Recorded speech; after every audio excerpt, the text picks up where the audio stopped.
Welcome to A Healthy Curiosity, the podcast that explores what it takes to be well in a busy world. With self-care strategies from Chinese medicine, functional medicine, Ayurveda, neuroscience, and beyond. I'm your host, Brody Welch, a licensed acupuncturist and transformation catalyst, here to support you on your journey of health, happiness, and personal evolution. Hello and welcome to A Healthy Curiosity. I hope you have been enjoying yourself as much as I have. It has been a hot minute since I have done an episode, mainly because I've been really walking my talk about doing less than I'm humanly capable of, hopefully helping to encourage others to do the same. Last January, I did an episode on the care and feeding of your microbiome with a gastroenterologist, and got a lot of positive feedback about it and a lot of questions about it.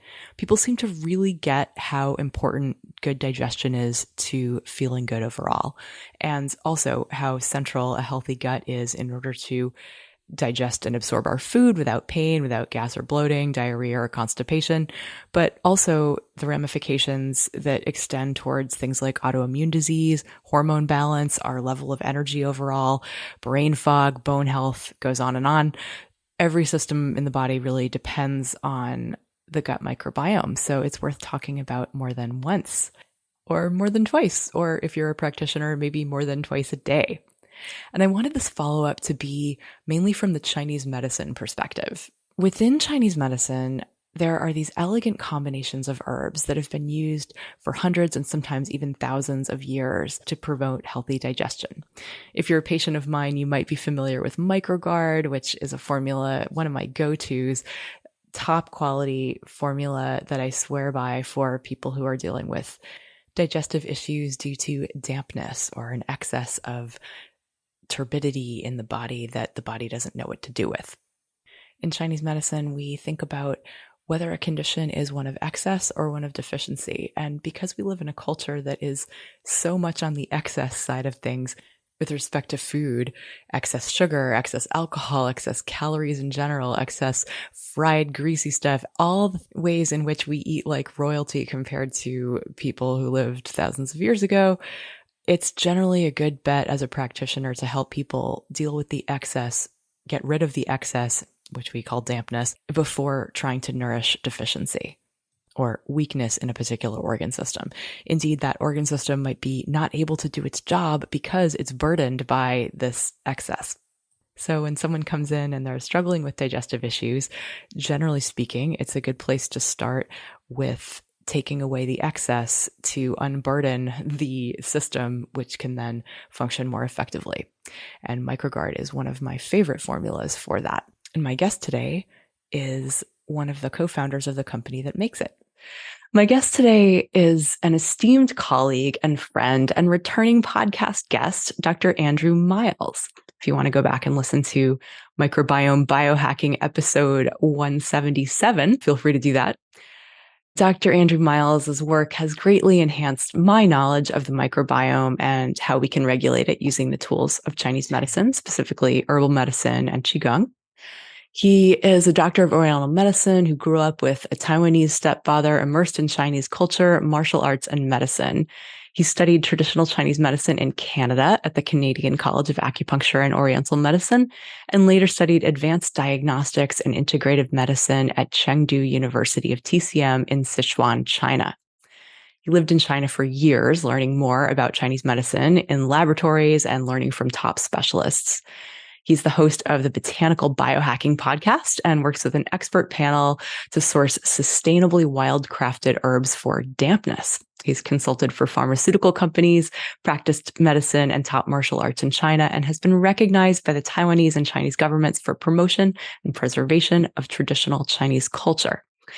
Through his herb company, Botanical Biohacking, he supplies some of the best herbal medicine on the planet to Chinese herbal medicine practitioners like myself.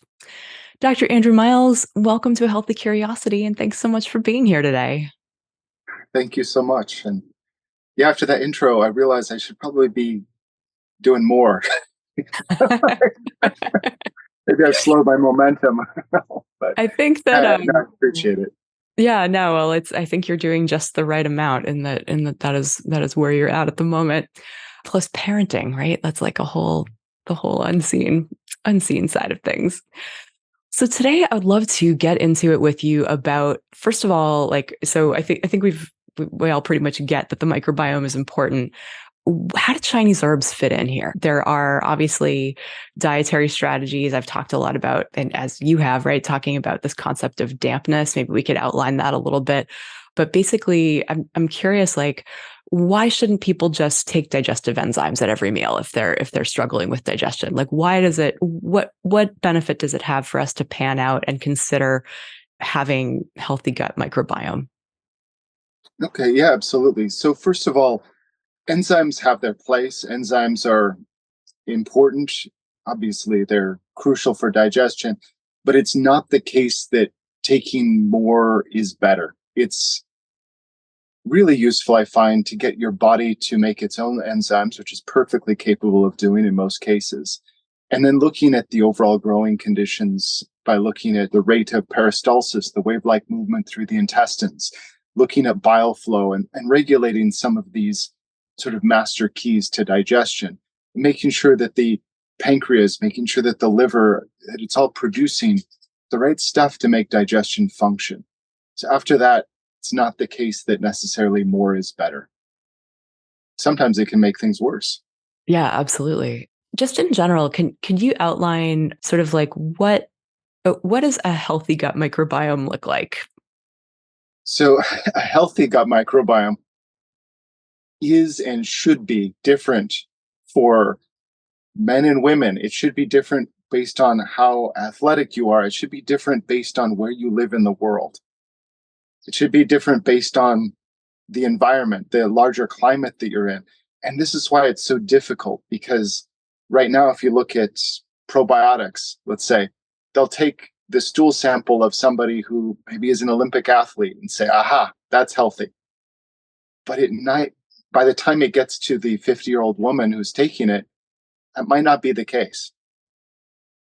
So the simple answer is Mhm. your microbiome is ideal when you feel appropriately thirsty, when you're having normal bowel movements, when you feel more energetic by the day, when you're not afraid of seasonal changes. When you look outside and see that it's cold and windy, but the season has already changed for a couple of days, and so your body's used to it, and you can go outside and take that walk, of course, with a sweater or jacket, but you're not afraid of the weather. You're able to adapt to life appropriately. So that's why it's not just a question of which type of bacteria is dominant, because that will be different. If you look at Inuit people versus people in sub Saharan Africa, is it intelligent to think that both of them should have the same microbiome, even the same immune response, because they live in vastly different climates? Absolutely. We're all, yeah, so there's going to be variation across a lifespan, across different individuals, different ethnic backgrounds, different just what we feed ourselves. And so, yeah, so it really is, much as we'd like to boil it down to like what are the what are the five most important probiotics we need to be taking, that it's a lot more complicated than that. I mean, and as you mentioned earlier, a lot of different organs play a role here. And in Chinese medicine, just like with acupuncture, we might be focusing more on supporting the liver or supporting the spleen, kind of our captain of the digestive team in Chinese medicine terms, that there's going to be different herbal strategies. You have a couple of standout formulas that you've created, and I'm curious, like, given all of the variety of, like, if there is no one secret to rule them all, like, how can there be generalized advice that we give people about diet, and how could there be formulas that you've created that can be massively beneficial for a wide variety of people across different age groups and activity levels and sex and gender? Yeah, that's a great question. So I've had questions, people have written in and they'll say, my grandmother lives in Vietnam. Can I send her MicroGuard Plus? And I would say, or Chorus or any of the formulas that I like to work with. And I'll say no, probably not, because I designed this for a Western lifestyle, a Western diet, a Western lifestyle. So it's Not that I created it, it was based on earlier formulas, but it's been fine tuned and tweaked, not just for the fact that we have climate control most of the time, not just that our food tends to be very rich compared to what it was historically, but also taking into consideration the fact that Western, especially English speaking people, are some of the loneliest per income level. We tend to volunteer to have lifestyles that used to be reserved for murderers and rapists in tribes in terms of isolation. You look at most, there's a book that I've been reading that's fascinating. It's called The Weirdest People in the World, and it goes through the history of the West and how it became unique and the pros and cons that came with that. And one of them is in terms of the rest of the world living by clan structures. We live in relatively fractured communities compared to what our evolution has prepared us for. So, with that comes a higher level of anxiety and stress, in the same way that if you took a horse away from a herd of horses and just said, okay, you're going to be here by yourself, maybe it's just you, your wife, and your kid, right? Your foal in this case, their stress levels would climb. And that's what happens when you take a horse in isolation because it's evolved to find the safety of that herd. So, in terms of Western European society and the way that that has trickled and the values inherent have even affected, say, mainland China, where you're no longer allowed to marry your cousin, you're no longer allowed to live in these larger clan structures. And that has an effect on people's digestions. It has an effect on the way that we eat. It has an effect on the amount of anxiety that we feel, the amount of depression that we feel. And no society in the history of the world has taken as many drugs for anxiety as the United States first, followed a close second by the United Kingdom. And there's a similar culture, there's a similar diet in Western Europe through the Anglosphere. So that's what I've looked at. A lot of the work that I've done, a lot of the work that you've done over time has been how do we heal people from the side effects of the culture? Obviously, there are a lot of strengths that come with that, but how do we heal each other and heal ourselves from the side effects of that culture? So if I was on a pirate ship and everybody was getting scurvy, I would say vitamin C for everybody. Yeah. Obviously, that's not the case globally speaking. You could come to an island and everyone's eating fruit, they're fine. But if you have a uniquely weird situation where everybody is poisoned in a similar way, you can at least start with that antidote. Oh, that's so beautifully said. I really appreciate that you brought up the isolation and loneliness as a factor that's spiking everyone's cortisol and throwing off all of our ability to just feel okay, right? To just feel that, and because I hear this all the time from patients in clinic that people are, and certainly the pandemic didn't help, right? That already in a culture of rugged individualism and feeling like we have to bootstrap it and do it on our own and like just and disconnect from community. Yeah, people. I feel like people are have never been more hungry for connection. Mhm. Maybe not a coincidence that like we think of the earth element as being the thing that harmonizes and interconnects different systems of the body. And of course, right, so people think about the role of diet and digestion, and they think like, "What did I eat?" But they didn't necessarily think about like, "Wow, I guess I ate it in 3 bites in my car on the way to work because I didn't have enough time because I feel just that there's yeah, the stress factor, the anxiety factor, the water we swim in that we don't even see that has to do with the speed of life and also the yeah, being away from our herds, being away from our communities. It is pretty weird evolutionarily for our bodies. So, okay, so you're looking at kind of the commonalities. Can you name some of the it may be really obvious, but could you name some of the dietary commonalities that you're thinking about too? So people can Yeah, know if so it fits them or not?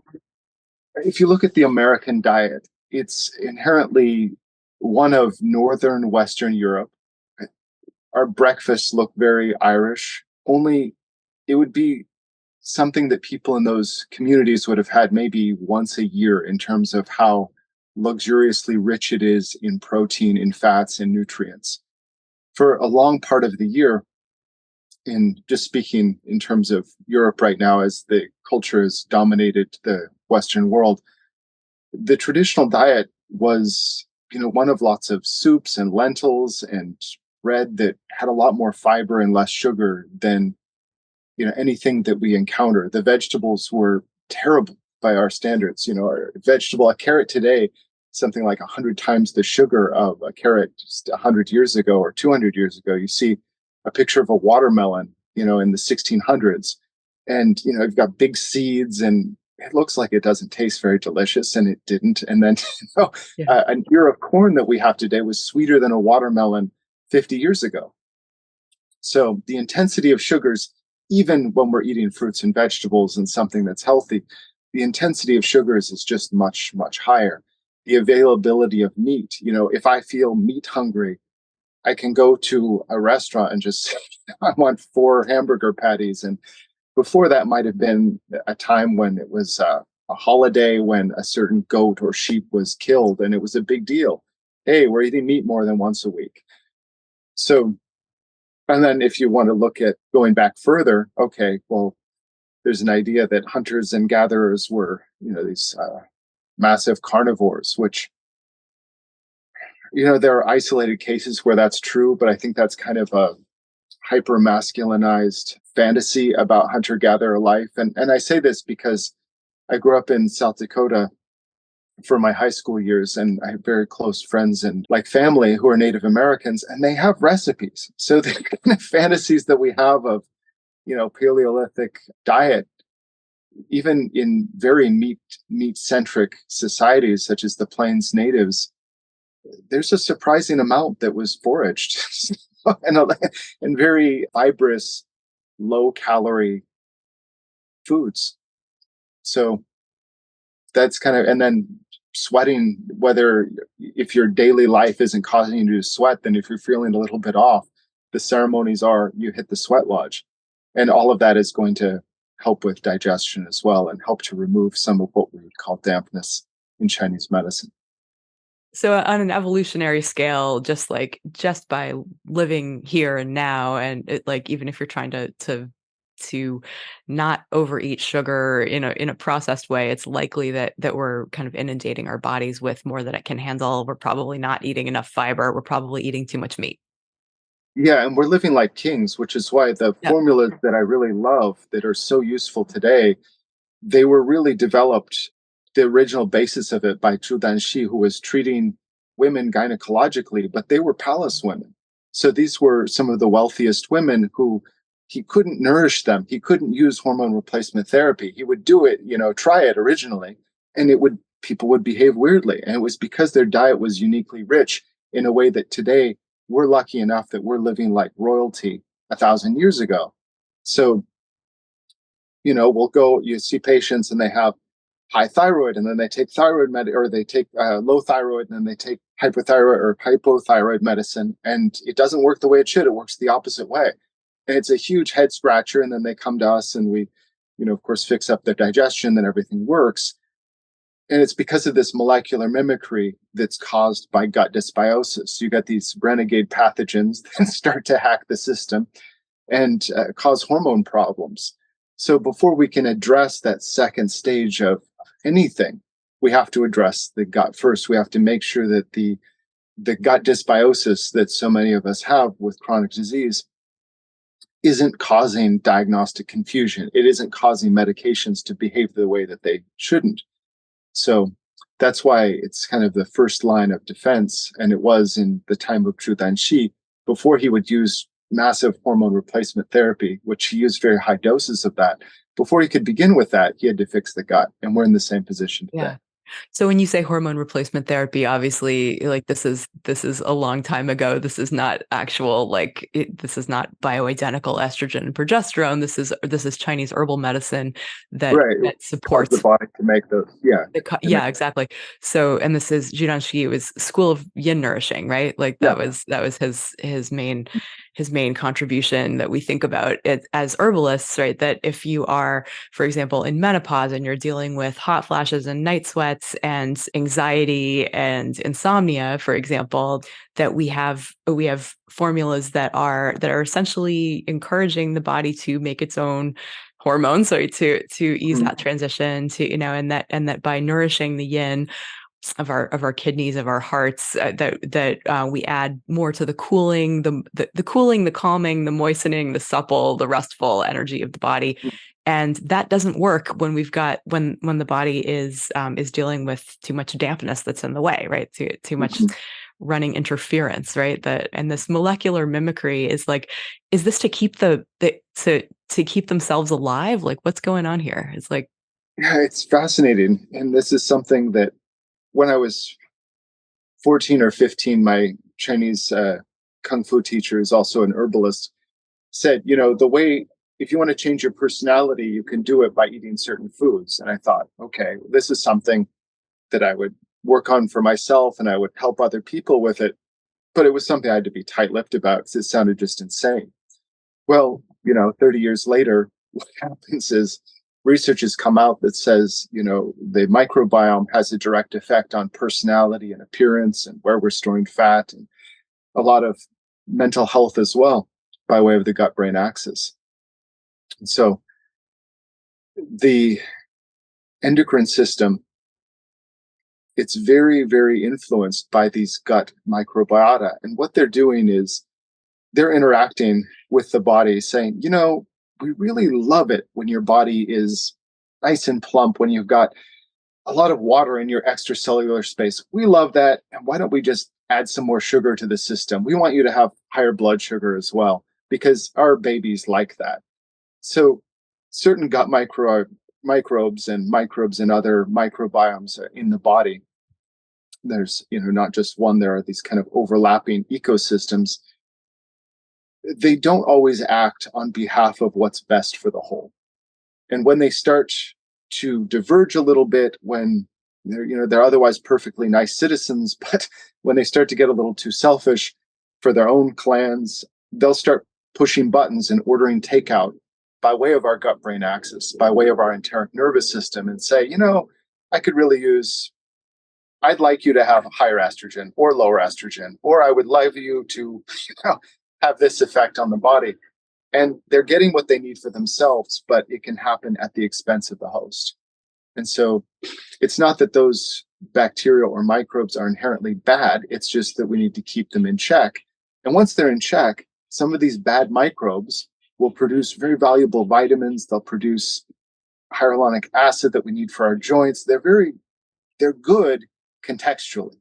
So once we put them to work and have them organized, they can be really beneficial for us, even the bad ones, which is why it's tempting to say they're good and bad bacteria, but really it's contextual on how they're nurturing the whole. okay, got it. Yeah, and of course it's overly simplistic to call anything good or bad, but it's about balance, and it's about behavior here. It's about whether or Yeah. not they're working for us or whether they've got their own sort of insurgent plans. So how can Chinese herbs help with that? Like, I just help. I'd love for you to help us wrap our heads around, like, and when we think about, and certainly we deal with single herbs in Chinese medicine, like fresh ginger, or something that I know you and I both prescribe, like regularly, just to help with digestion and absorption, and it's anti-inflammatory and all that. But typically, Chinese herbs are grouped together, and I'm curious, kind of like, whether you could tell us about some of the herbs that are in these formulas, and how, like, why they're not just, why this formulation, different functions of different herbs in a formula, and why those are important, as opposed to maybe just like, oh well, I hear oregano oil is good to kill off parasites, or like, Right. that sort of one silver bullet solution. Yeah, absolutely. So what's fascinating about herbs is that it's not just, if you take the chemical extract out of something like bai and use it as an injection, which they've done in China, Mhm. it acts just like Western medicine, and the number of side effects start to pile up just like Western medicine. It's really no different at that point. So Chinese herbs, there are, the first way that they work that's different than taking the extract is that they have their chemical signatures, which will act on, say they'll act on hormones directly, or they'll work on DNA to cause gene methylation to then cause that change in hormones. But they also worked on the gut itself and the gut microbiome. So when you just take the extract, you take half of the picture out. you take half of the healing effect out, which is why sometimes I'll use the example of mushrooms. If you take something like cordyceps or lion's mane, most of what's available, unless you pay an arm and a leg for it, it's fake. And what I mean by that is the research that's done on the chemical aspects that affect the brain aren't present at high enough quantities for it to have an effect. However, the effect of those mushrooms on the gut remain the same because of the beta glucans inside those fungi. So people will still take it and say, I'm feeling great. But the chemical part that's supposed to be causing, say, nerve growth in the brain, that's not there, but they're still feeling so much better because of the beta glucans. So this is the case even with low quality mushrooms. With Chinese herbs, it's the same thing. You have the effect on the gut, and then you have the chemical effect, which is why sometimes even lower quality Chinese herbs will still cause people to have a better digestive effect. Of course, if you have higher quality, you get the best of both worlds.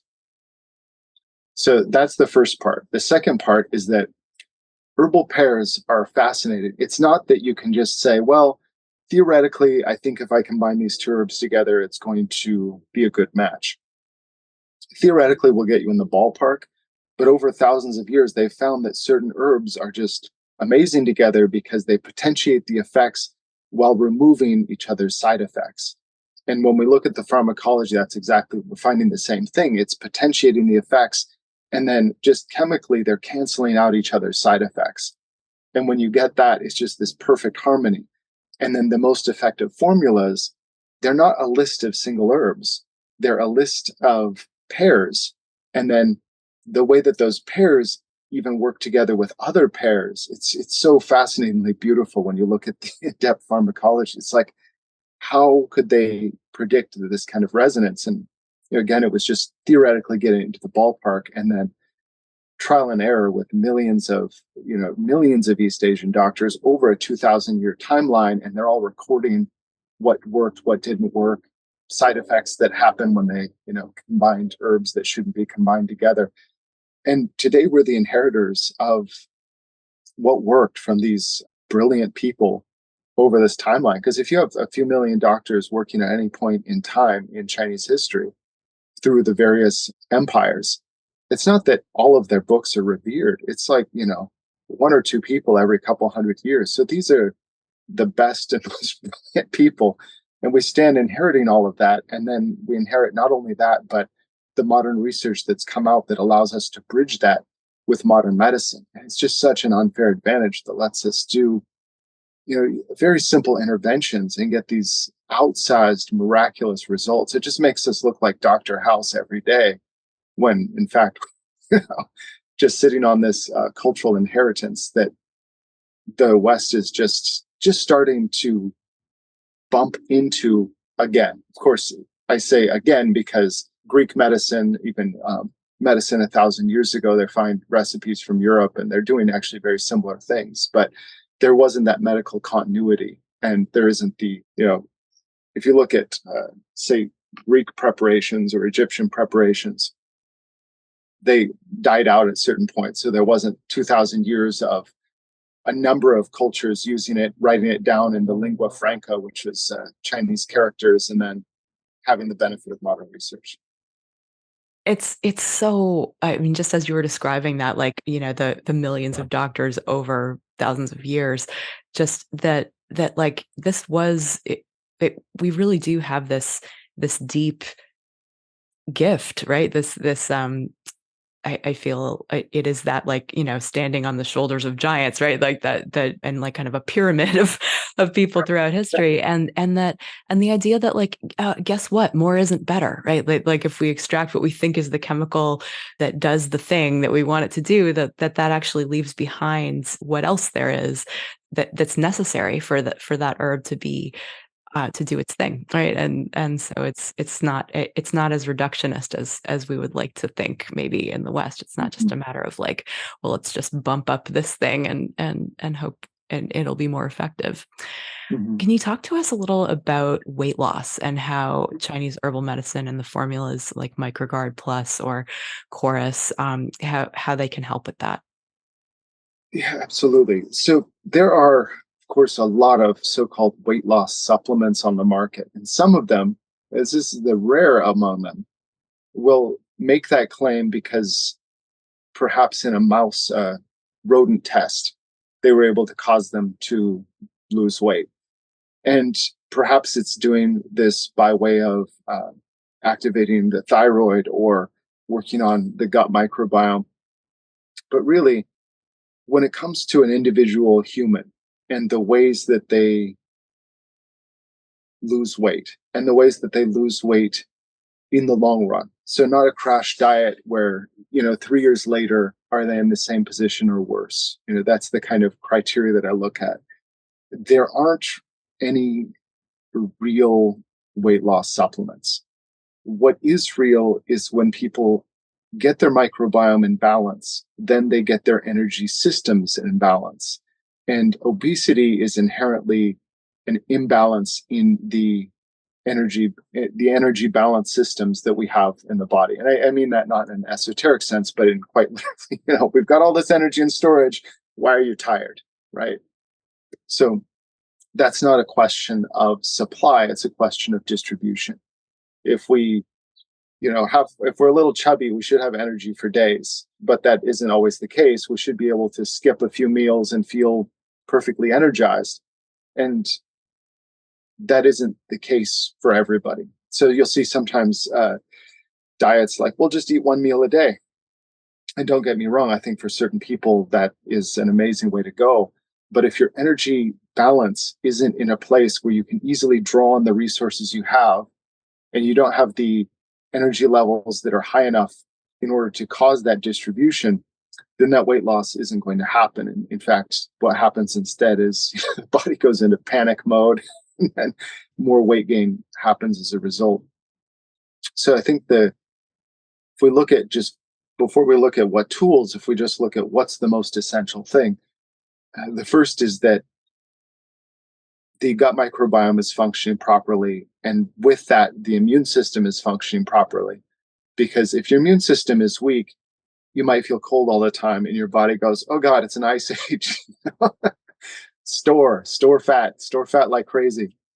So you often see that with people, they have, extra weight on them. So why do they feel cold all the time? And it's actually that they're feeling cold all the time is why the body is gaining weight. So I'm going very generally here, but that's because it's just to illustrate that having just a one size fits all weight loss supplement is not going to do the trick. However, having said that, if you look at everybody who has challenges with weight loss and you look at, okay, what is the same for everybody? What's true for everybody? And if you can see that, okay, all of them or the majority of them are in a state of gut dysbiosis, then that's the first domino. And if we can be very, very effective at that first domino, and as a result of knocking that first domino over, they start to have more energy. And then if we can show them, okay, here's how to reinvest that energy back into yourself, then whichever trajectory took them to a state of obesity, they can start to follow that. So I'll give you an example. Maybe somebody they're in a state of obesity and it happened because they were staying up really late. They got into long-term sleep deprivation because of stress or work or whatever. They have gut dysbiosis, and the gut dysbiosis is also contributing to insomnia. So that first domino is the gut dysbiosis. Then after that, they can feel at peace enough in their heart to get to sleep at a good time. At that point, if they make the decision, okay, I'm going to be asleep by 9 o'clock, then they can get enough sleep. And then for many people, obesity is actually a side effect of poor sleep and insomnia. It's a side effect of not restoring oneself enough. It's not always the case. In fact, especially I would say for people over the age of 35 who have been living in a Western country, going to the gym and pushing harder and sweating and pushing and trying to add force to an empty system often leaves people feeling worse than they did before they began. So, Yes, absolutely. And that not enough sleep is going to increase our hunger hormone and decrease our satiety hormone, right? That leptin and mhm. ghrelin. Oh, yeah. And that's going to be just it's going to keep people in that cycle. So I love how you pan out, right? I love how it's always like that in order that like that it's not so much like problem solution. It's Mhm. like you look at the problem and then you look at the landscape in which that problem's occurring, and you look at kind of ways in which that person's life may be out of balance, and that and how to address it so that actually it could be far easier than pushing harder and adding force to an empty system and further depleting it. That's I think a really great way of putting it. With the herbs that you supply to practitioners, right? This is one of the I think the gifts, right? Is that they're not one size fits all. But can you give a sense of like who is MicroGuard Plus going to be a good fit for? Yeah, absolutely. So Words. I designed this based on older formulas, of course, but for people who they sit and think too much compared to being out sweating all day. Mhm. The food that they have is going to be very rich. There are herbs in it that I've added that protect against alcohol specific damage to the gut because wine is nice. Which herbs are those?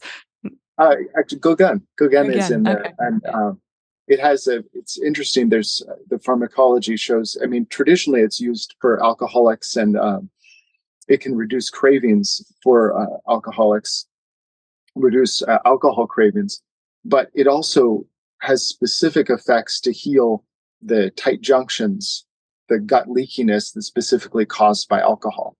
So yeah, Cool. sometimes people will be in states of gut dysbiosis, but life is also stressful. Having a glass of wine at night, it's not the case that we need to just tell people, okay, change your entire lifestyle. We want to start in a place where the lifestyle doesn't change, but we can help to negate some of the damage that is coming from that lifestyle, and then based on that, get them into a place where it's optional rather than a necessity to cope with life.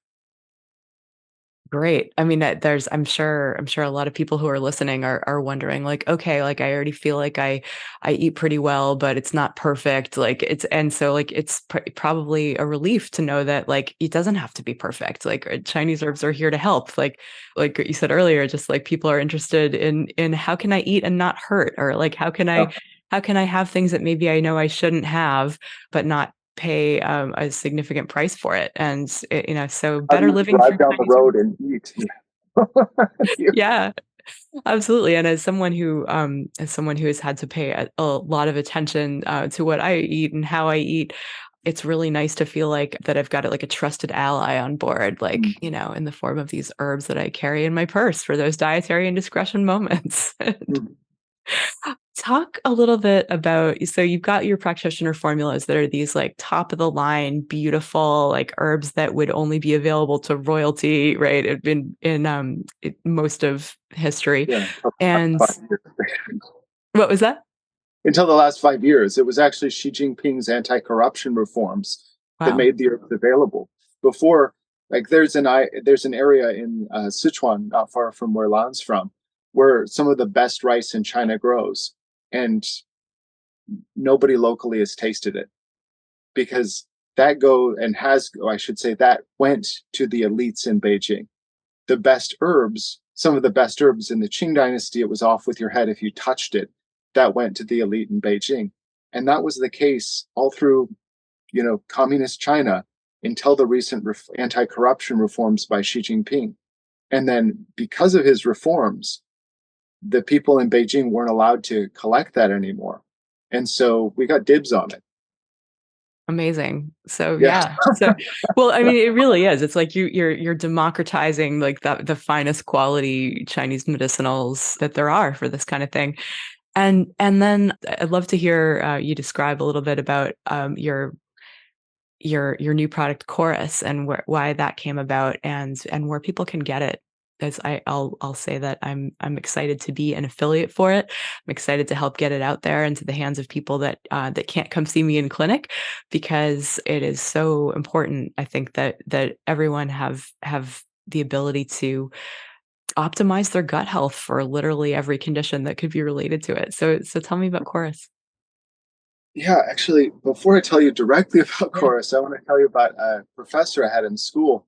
Yeah. His name was Dr. Benedict, and he actually practiced medicine. He's a Western medicine doctor, but he practiced under the old Soviet system.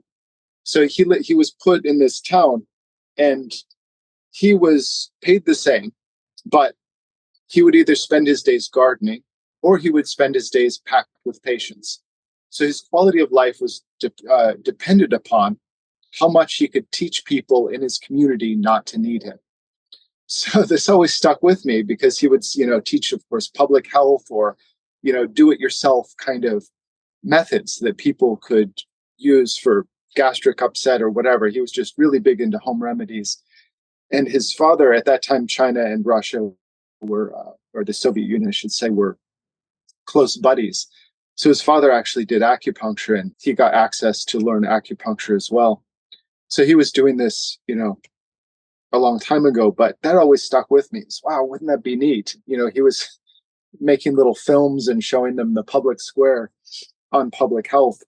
And so it's just always stuck with me. And the approach I've always taken clinically is, can I not only help the person in front of me, but teach them not to need me so well that they can teach what I've taught them to their friends and family and have this kind of ripple effect, right? So that's what chorus is. And the idea is it's not me as the expert. It's not my voice. It's our voices and our experiences spreading. And so that's what chorus is looking at, okay, what's the 80-20 that I've used clinically? What are the best exercises? What are the best tips that people can use at home? And then can we share those? And how far can that go?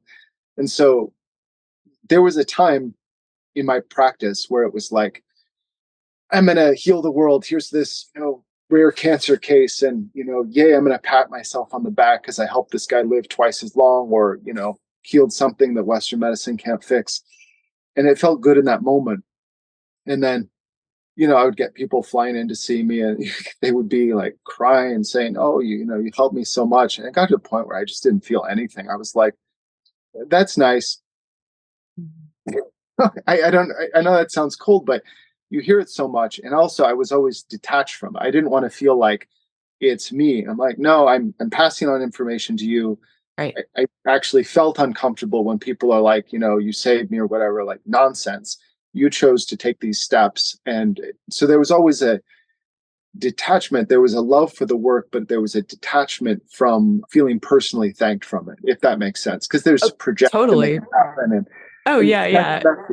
so what really lights me on fire today is, like, yes, I like it when someone says, "Oh, I saw this and it healed me and it changed my life." What I love even more is when somebody says, "You taught this to so and so, they taught it to me and it changed my life." That's where it's like, okay, I'm using the existing technology to make the best impact that I possibly can. So that's what chorus is about. And then just starting, okay, what could I give everybody that would more likely than not help them? And could I put my own money behind that bet? And I say that because chorus has 100% money back guarantee attached to it. So if it's not good for everybody I think it's good for, then it's my neck on the line, not theirs. How can I share that risk with them? And so to do that is what I've always done as well, is say, I have criteria on the website. Before you get chorus, here are 8 reasons why it's probably not good for you. And these are diagnostic screening questions that I've used in the past. Now, it doesn't give you a diagnosis, but it would tell people, this is probably, if you have one or more of these, it's probably not good for you. Now, will it necessarily hurt? Probably not. It never has so far, but it just won't have that amazing effect. And what I tell people is, if they're not so elated that they would jump into shark infested waters for their second bottle, I want them to take the refund option. And it's because after about a month of using it, and faster than that if they choose to use the exercises, people have just this amazing, amazing benefit.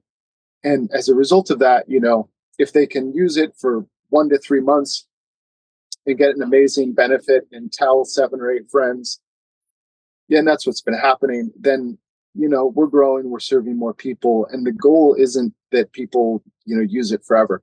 There are some people, I will say, who do need to, because they're taking a certain Western medication that does tip their gut in a certain way. And of course, helps them with that. What I want everybody to have is, everybody whom this is appropriate for, I want them to have it in their bag, in their purse, to have it as an option. That when they eat something they shouldn't, they can take it, but that they don't need it. So that's my idealistic approach to it, and I want people to have that option, because if they have that option, then they can untie the knot of gut dysbiosis in a way that probiotics aren't poised to help with yet. I think in 20 years they will. They're just not there yet. Mhm. And enzymes, they're not there yet, mainly because they're still not looking at it as a garden. They're looking at it as which bacteria are good or bad. They're not looking at gardening. Course is about gardening the gut, gardening yourself, gardening your community, your life, by sharing. So that's my Beautiful. run on. I love it. I love it. But Share with us something that we can teach someone else right now after listening to this podcast. What's something that we can pass on that would be digestible in just a few minutes? okay, so the most important aspect for digestion that most people are missing, if people can just do this, my hope is that they won't need chorus. And that is, if throughout the day you're breathing so that you can feel your pelvic floor, you can feel your perineum. If you're breathing in through the hips, you're going to use the you're going to use your diaphragm to massage your intestines from the inside out. We all know, yeah. Deep breathing, good. Deep breathing, relax. Yeah, I get it. My yoga teacher told me that. Logically, I know that. But that's really the basis. If you can set your phone alarm 3 times a day and just spend 5 minutes, you can do this when you're in a meeting. You can just, even if it just vibrates, to say, yes, for the next 5 minutes, make sure that you're breathing through to your perineum, breathing through the hips. If you just do that, even while you're busy with something else, that can completely change your digestive state. On top of that, if you want to add extra credit, if you take 5 minutes a day to not only breathe that way, but massage your abdomen, people get so many outsized returns just from light abdominal massage, getting themselves to burp and fart at the beginning of the day. Not the most glamorous way to start the day, but absolutely outsized returns in terms of energy balance, in terms of mental focus, in terms of everything else. Because if you're poisoned with the wrong types of gases, if that's in when it should be getting out, and it's being held because of anxiety, because of grief. Oh God, grief.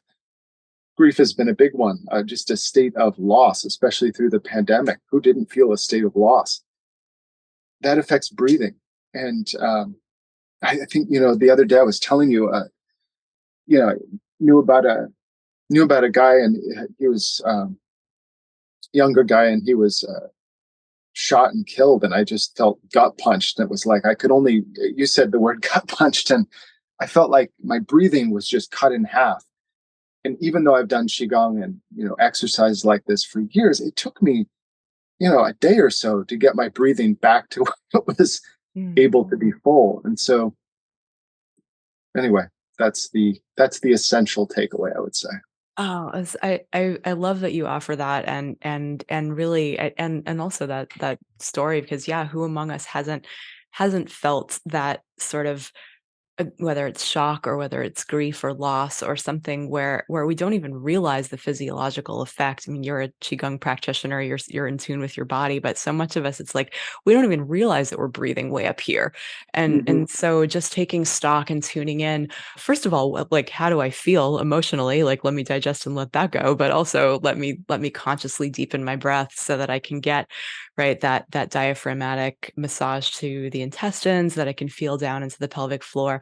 Just even that, right? That, like, that settling and sinking of the energy in the body, it helps us feel more grounded and centered. And when we feel that way, it's like, I know when I'm in my body in that way, I'm far less likely to want to overeat. I'm far less likely to want to like numb out with alcohol. And, it just, it's a much more grounded and centered place to be able to do life from. And Mhm. so I couldn't agree more that it's such an important place to start with taking care of ourselves so that we're not reliant on even the best herbs in the world to help us out. Mhm.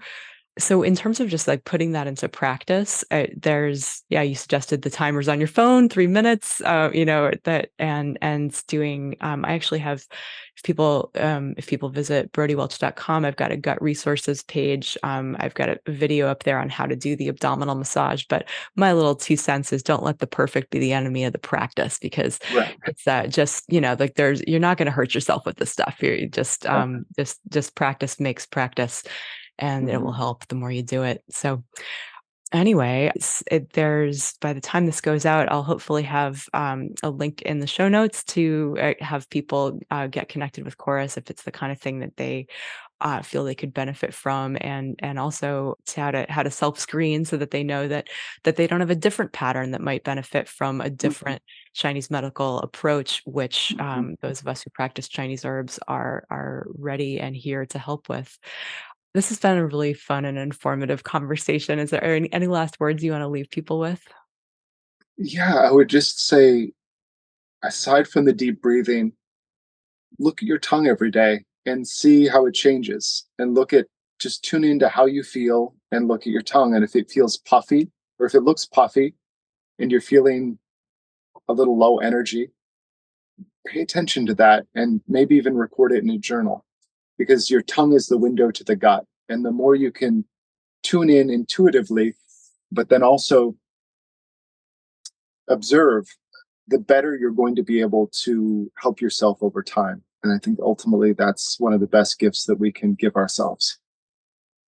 Yeah, absolutely. Getting to know your tongue, it's a little window into what's going on internally, and yeah, like, making that a morning practice along with brushing your teeth and, can be really great.